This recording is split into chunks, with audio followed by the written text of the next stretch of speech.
చెట్టు కింద శంఖచక్ర గదా పద్మములతో ఇలా విశ్రమించున్నాడు. దూరం నుంచి ఒక బోయేవాడు చూశాడు కృష్ణుడిని. కృష్ణుడి యొక్క పాదము ఆయనకి ఒక జింక చెవిలా కనిపించింది అనమాట. అయితే దూరం నుంచి ఆయన బాణం వేశాడు. ఆ బాణం వచ్చి కృష్ణుడికి తలిగింది. తర్వాత ఆ బోయేవాడు వచ్చాడు.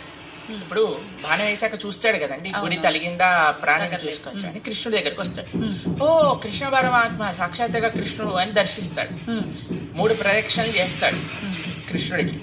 కృష్ణుడు అంటే అయ్యా నీకు మోక్షాన్ని ఇచ్చేస్తున్నాను అని, నువ్వు నా విరమణ చేసే నేను లీలలో, నా అంతర్ధానం అయ్యే లీలలో నువ్వు కూడా నీ యొక్క కాంట్రిబ్యూషన్ ఇచ్చావు కాబట్టి నీకు మోక్షాన్ని షూట్ చేసిన వాడేమో మోక్షానికి ఇచ్చేసాడు ఆయన, ఈయనేమో శరీరాన్ని విడిచిపెట్టేశారంటే ఎంత విచిత్రం చూడండి. దాని తర్వాత ఏదో ఆ బాణం అలానే దేవతలు వచ్చి పైనుంచి పుష్పవృష్టి కురిపిస్తున్నారనమాట. తండ్రి